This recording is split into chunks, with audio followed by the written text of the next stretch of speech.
Yok, bir yerге köçüp çıkandan beri kendimiz geçtik. Şu yerlere durduk, onu yerden.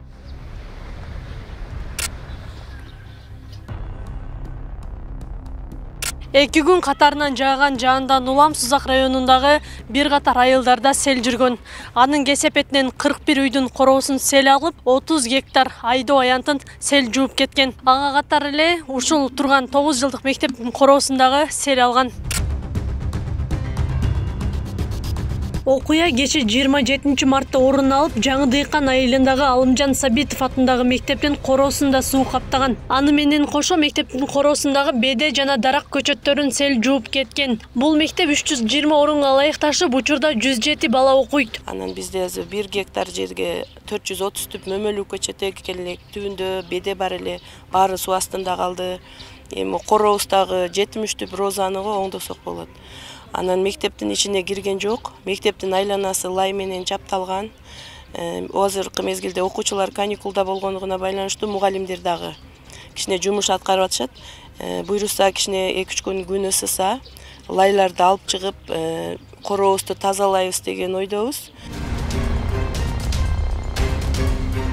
Жаңы Дыйкан айылында турак үйлөрдүн короолоруна суу кирип, эгин талааларын алган. Айыл тургуну Гүлнара Ташиева дагы селден жабыр тарткандардын бири. Сел келген убакта сууну тосуунун аракетин жасаганына карабай, короосун суу каптаган. Саат 9-дар чамасында үйдө отурган элек, чай ичип, жамгыр күндөгүдөй эле жаайт деп, бир убакта эле мына адырдан шарактаган үндөр угулду. Арык менен агы өтүп кетсек, мына аркабызда арык бар да. Ошо арыктан акпастан мына жактан кирип баштады. Бияк менен алек болуп, биякты жаап атсак, бул жактан жарылып кетип, бул жактан түштү да. Бул жактан в общем түшпөгөн да. Арыктар менен агып кетчү эле. Анан биякты жаап, ушак менен алек болуп, кийин жолдо алек болдук да. Күйөөм тойго кеткен экен, ал келди. Алар болсо арык менен жапканга алек, биз үйдө кайынсиңдим, кызым болуп, ону терилерди бияка жаап, шагалдар менен сууну ушул лопатка менен кайтарып үйгө киргизбестен карап турдук. Ошо где-то 2 сааттай аккандан кийин токтоду. Жаңы Дыйкан айылынын тургундары жаан жааган сайын кооптонушат. Кырсык болгон күнү Насиба Турдукулова дагы 2 небереси менен олтурган. Сел тынымсыз 2 сааттай убакытта агып тургандыктан үйдөн чыга албай калган. 2 кичине бала менен отурган элем. Сел кирип келди. Кирип келгенде таза корктук. Коркобуз, качабыз селден. Тебирак жерде отурабыз, кеткинче кыйланабыз. Ушинтип отурабыз. Эшиктерди тазалап, бәрі ушинтип отурабыз. Мына үйлөрдөгү бәрі, мына комуна эжи, мына сиңдиме ham кирген кече тазалашты, кыйланып уларам. Коркуп, жамгыр жааганда эле коркобуз бәрибиз. Каналдан суу ашып, ушинтип кыйланабыз деген.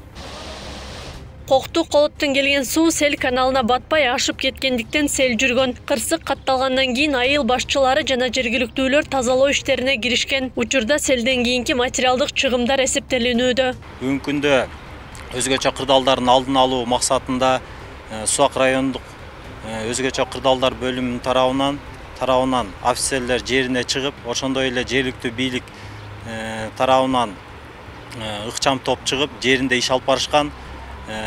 Жалпы райондук жарандык коргоо комиссиясынын техникалары тартылып, жеринде иш алып барышкан. 2 күн жааган жаандан улам Сузак районунун 5 айыл өкмөтүндө сел катталган. Анда жалпысынан 41 үйдүн короосун суу каптап, 30 гектардан ашуун айдоо аянтын сел жууп кеткен. Мындан сырткары Базаркоргон шаарында 6 үйдүн короосун сел каптаган. Акылай Карабаева, Аскар Маматсаков, Регион.